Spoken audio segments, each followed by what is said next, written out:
by officers when they noticed a vehicle's tag light out. And subsequently, they developed probable cause, searched the vehicle, and found 21 kilograms of cocaine in the vehicle. The two individuals operating the vehicle were arrested, and both were found to be Colombian citizens that were in this country illegally. One of the two individuals had a pending narcotics trafficking case in Fulton County, Georgia. So we called our partners with the Alabama State Drug Task Force, who is also affiliated with HSI. We are process the drugs and get them in a safe location, and we've been speaking with the U.S. Attorney's Office as well as the as well as the Shelby County District Attorney's Office about prosecution in Shelby County at the state level, and we're also looking at potential federal prosecution for the drugs as well as for the immigration violations. One thing I want to point out is that many cities around the country have stopped doing traffic stops for minor violations. You've probably seen stories like this, who have reduced the tail, and it will show, and I think that's already showing in some of these cities. This particular case, and 21 kilograms of cocaine was taken off the street for a minor traffic violation. We've had two other instances since I've been here at Calera Police Department where young children were rescued from harm. In both cases, young children were in a vehicle with individuals, adults with multiple felony convictions, serious violent felony convictions. And those children were removed from those cars based on a simple, low level, as some people would say, traffic stop. We encourage more crime. I think that by being proactive, like we were in this particular case, I think that it helps our city become safer. Some people get the impression that we have more crime here because we are transparent and we openly talk about the different things that we do, but I think just the opposite is true. You have crime everywhere. And I think when you let criminals know that they don't get a free pass in Calera, I think it helps. And I've been here going on 5 years. It'll be 5 years in a couple of months. And I've seen a difference in our city. I've definitely seen an amazing phenomenon, which you don't hear around the country very often. We get an enormous amount of help from our citizens. And I think wins in solving crimes is because we communicate back to them when their tips have resulted in an arrest. So often our citizens give us information that is the prime thing that leads to us making an arrest and getting somebody off the street. I get criticism for publicizing where people come from. I always do that. I don't post names typically. I don't post photographs. I don't want to get into that. That can all come later. You can get that from the booking information. But I do post information about crimes, and I do post where they come from because it's a fact that a large percentage of the crime that we have, especially the serious crime that we have, comes from major cities that are nearby. And that's just a fact. Some people don't like it when I state that, but that's a fact. And when we arrest somebody from Calera, I state that too. If we arrest somebody from another country, I state that. We don't decide where they're from when we arrest them. We don't decide what crimes they commit. That's their decision. Would you like to make any additional statements? I just want to say thank you for putting somebody on the task force. We have many affiliates on our task force. The task force works hard at doing the best they can at taking all the narcotics off the streets. So thank you for having one on our task force. One last thing I'd like to say, though, is I brag a lot about these people that work here. I do very little. A lot of times when these cases are happening that you guys report on, I'm at home asleep like most of you guys are, unless some of you report at night. But these guys do a fantastic job, and I think that when you allow people to work, when you have people that are in law enforcement for the right reasons and you allow them to work and you support them, then good things like this happen. And we'll take any questions you might have that information. It wouldn't surprise me, but I don't have that information right now. Were any weapons located in the estimated street value of the cocaine you guys found? You may can answer that better than me. I don't know for sure. I've heard 2 million. I've looked at some other news stories and less. I mean, I don't want to give people more things to criticize me about by putting the wrong figure out there. I really don't know. I do know that it's roughly 21,000 grams, and if it's divided up and you add up the price of a gram, it's a lot of money, possibly a couple of $1 million, but I can't say for sure. Can you tell us where in the car the drugs were located? Were they in plain sight? Were they hidden in the car? They were in a compartment in the car in a bag, not hidden like you would expect. Can you just kind of paint a picture? What does 21 kilograms of cocaine look like? How many people could that go out to? Just kind of give us another idea. Well, if you consider a gram as a dose, which I think that's probably pretty common, that's 21,000 doses. But a lot of times a hit of cocaine is much smaller than a gram. So that could really affect a lot of people. And I believe the fatal dosage is around 6 grams of cocaine. And I didn't know that off the top of my head. I looked it up. But I believe that's fairly accurate. And people don't think of cocaine as being fatal because fentanyl is so much more deadly. But I looked up some statistics about the number of people that end up addicted to cocaine that end up in mental health, under mental health care. And it's pretty frightening. And cocaine seems to be making a comeback. And let me tell you something else about the price of drugs.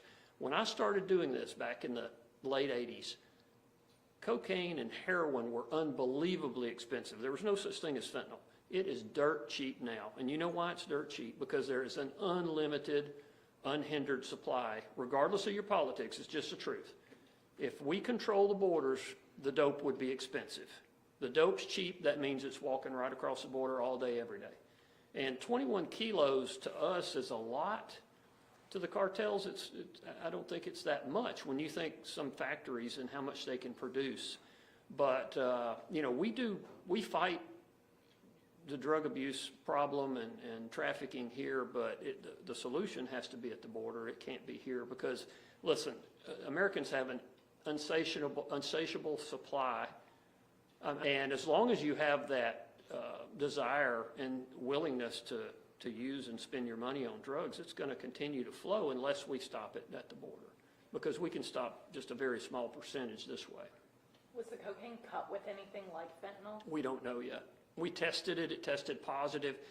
If it hasn't, stating the value, we don't know. But the lab will analyze it. HSI's got the drugs now, and it'll go to their lab for analysis. That just comes a little later on down the road.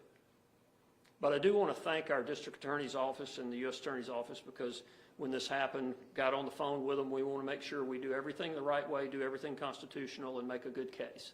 And we also want to go with the best prosecution we can get for Alabama, whether that be state, federal, or a combination of both. I don't know, but I know that both our U.S. attorney partners as well as the Shelby County District Attorney's Office is going to work with us and help us get the best possible prosecution. The vehicle the suspects were in, was that registered to either of them? I don't know. A question for the captain, if that's okay. Go right ahead. So at the state level, as far as drug offenses as it relates to people who are not U.S. citizens, what are you currently seeing? I mean, we're seeing an uptick in all the drugs coming across the border. I think everybody is seeing that. Now, we're doing the best we can to take it off the streets.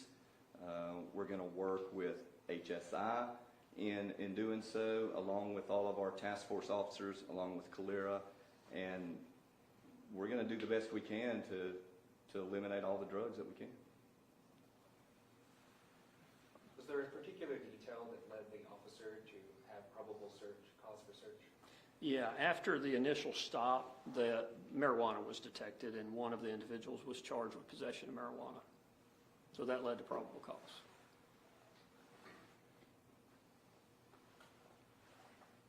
You may or may not be able to speak to this, but as far as what's being done to hold these suspects, has ICE been notified? Will there be a process for deportation after prosecution? You mentioned the one had some charges out of Fulton County in Georgia as well, and clearly they weren't held there. So Yeah, there is a detainer, and they will extradite from anywhere in the U.S., which means it's, you know, a fairly serious charge. So there is a detainer on one of the individuals out of Fulton County, Georgia, and we did notify HSI, which we always do in case. This is not new. This didn't start with the new administration. We've always done this.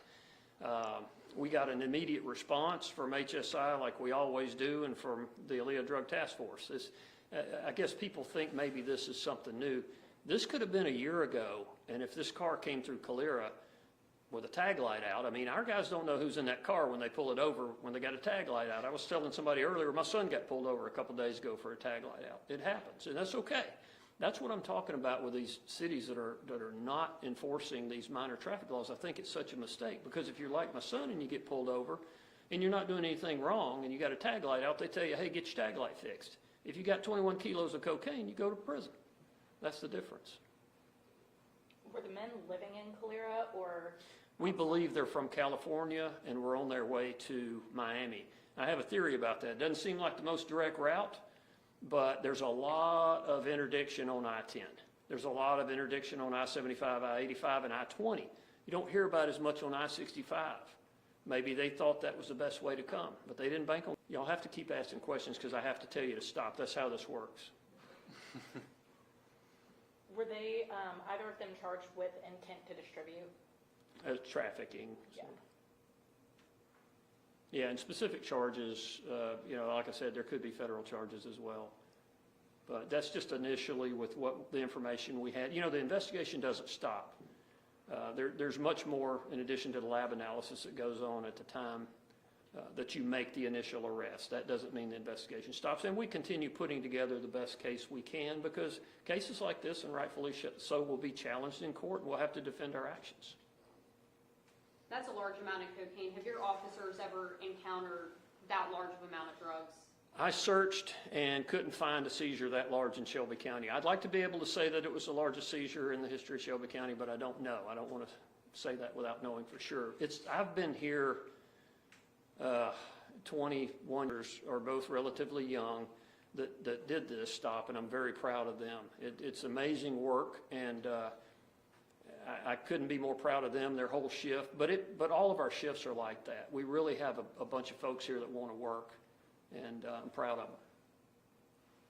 Were the suspects cooperative with those officers? Not really. I mean, that's kind of hard to answer real clearly, but let's just say no. No, there was no resisting arrest or anything like that. Anything else? What led the officers to the identification of the country of origin and the legal status? I think they told us. They willingly told you? Yeah, I believe so. Is that right, guys? Yeah, you can nod big. Yeah, they told us. Yeah.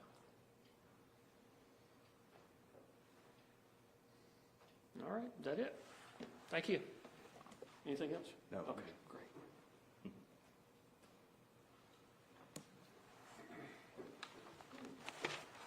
Thank you. Yeah, thank you.